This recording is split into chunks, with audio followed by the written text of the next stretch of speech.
Probably because I feel an affinity with them, a connection with them, either because I've known people who were in circumstances where they needed some of those services, or I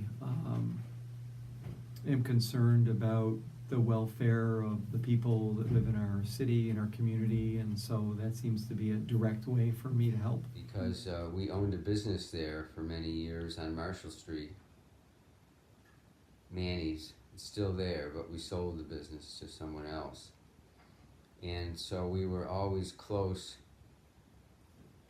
tied to the university. Our customers were mostly students and professors and fans of the sports teams.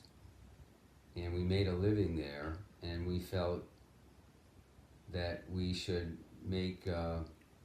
give back to the university. My mother was an international person. She wasn't born in the United States, and she was kind of a refugee from the war.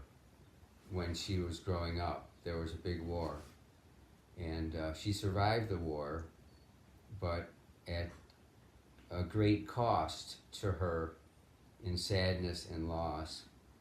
She lost her family, and she felt that when she found out that the International Center needed contributors, that she could establish a place on the Syracuse campus where international people could find a home.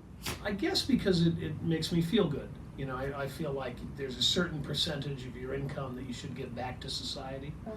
And I do give some for cancer research because my mother had breast cancer at one point in her life. But beyond that, I figure I look for an organization like Catholic Charities who I know will spend it wisely. And that way I don't have to do a lot of research. I can just give it to someone I trust to spend it well in places it needs to be spent. I just feel like my life is pretty good. And you know, it's probably nice to help other people who are having trouble. Most of the donations I give to Salvation Army specifically are things that I don't use anymore, things that my child outgrew, clothes, toys, shoes, dishes, and so rather than throw them away, which a lot of people do, there's a second life for them. So in one way, it's also recycling. I don't feel connected to the organizations really in any way, except I believe in what they are doing. Because I support the organization in their missions entirely and not just by issues.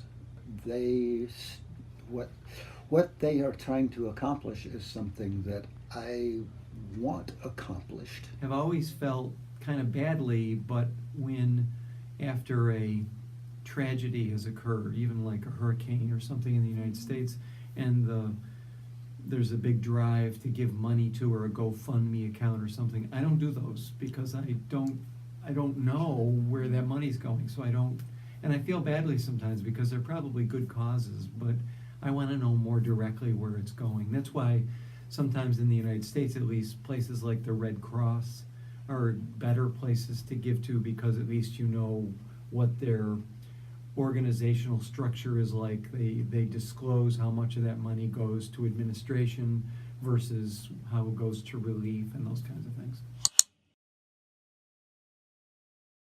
Yeah, I want to know about the organization. So either, in some cases, I'm on the board of directors of those organizations, and so I get to see what they're doing, and I can trust that the money's going to go for what I'm giving it for. And in other cases, then it might be that a family or a friend would say to me, hey, this is a good organization, I know about it, would you support it? And then I trust it. Because if you have any assets, you can't blindly give money. You never know where the money's going. So either we trust the organization, or we've seen in the news that this is a big issue, like it might be like a hurricane, like Hurricane Katrina, that needs relief, or it's someone we know who's actively involved in raising money for the charity, and they've convinced us that, you know, this That money is feels needed, good. and anything we could give would be helpful. We often have people we know who are raising money for specific charities. So you might meet someone at a dinner party and they'll say, hey, we're raising money for this charity. And then because you know them and you trust them and they've told you why it's such a good thing to donate to, we'll donate to that. How much of what I donate goes actually to the final recipients rather than being eaten up in administrative matters? And from what I understand, Salvation Army has a good record at that. It's on a search engine like Google. And we would go to that website and we just make sure that we know what it is and how it's spending the money, because you want to make sure that not too much of the money is going to administrative fees, for example, and that the money's going where it's intended.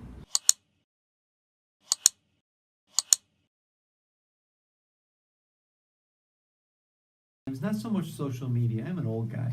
Not on social media, probably just on a search engine like Google. I'm old, I don't do social media.